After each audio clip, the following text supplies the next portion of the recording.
ভোটের দিনক্ষণ ঘোষণা হওয়া এখনো বাকি, তবে তার আগেই জেলার নানা প্রান্তে ভারী বুটের আওয়াজ। লোকসভা নির্বাচন শান্তিপূর্ণ করতে রাজ্যে আগাম এসে পৌঁছেছে কেন্দ্রীয় বাহিনী। জেলার নানা প্রান্তে ইতিমধ্যেই শুরু হয়েছে রুট মার্চ। এলাকা ঘুরে দেখে এরিয়া ডমিনেশনের কাজে নেমে পড়ল কেন্দ্রীয় বাহিনী।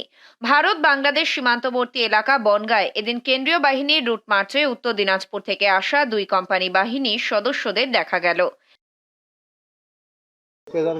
দেখলাম অনেক পুলিশ বিএসএফ আসছে। ভোটে আমার মনে হচ্ছে ভোটের জন্য, নিরাপত্তার জন্যই আর কি আসছে। হ্যাঁ, খুবই ভালো লাগছে, খুবই ভালো দিক। যেহেতু নিরাপত্তা বাহিনী থাকলে অবশ্যই সুস্থভাবে ভোট হবে আশা করি।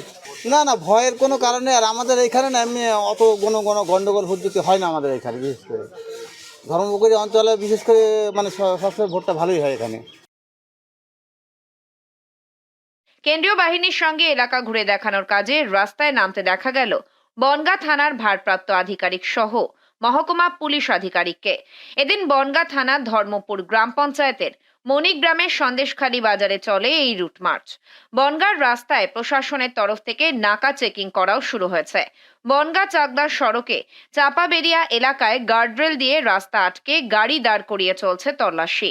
কেন্দ্রীয় বাহিনীর রুট মার্চ দেখে স্থানীয়রা জানান, কেন্দ্রীয় বাহিনী আসায় কিছুটা হলেও স্বস্তি, নির্ভয়ে ভোট দেওয়া যাবে।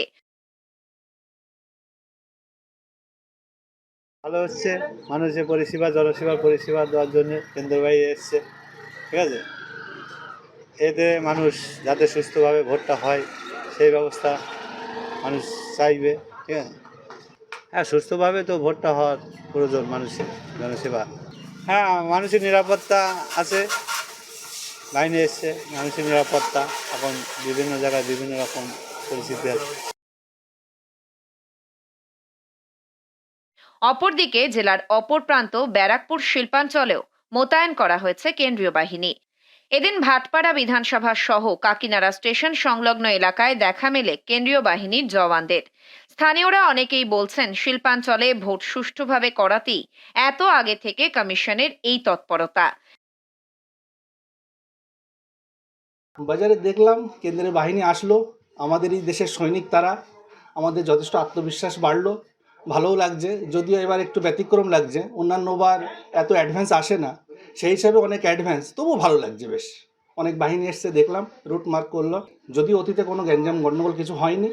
হ্যাঁ, আশা করছি আগামীতেও আমাদের এলাকা শান্তপ্রিয় থাকবে এবং বিগত দিনেও ছিল। কেন্দ্রীয় বাহিনী আগাম রাজ্যে পৌঁছলেও কতটা সুষ্ঠুভাবে সম্পন্ন হয় লোকসভা নির্বাচন, এখন সেদিকেই নজর থাকবে সকলের। উত্তর 24 পরগনা থেকে রুদ্রনারায়ণ রায়ের রিপোর্ট, লোকাল 18 বাংলা।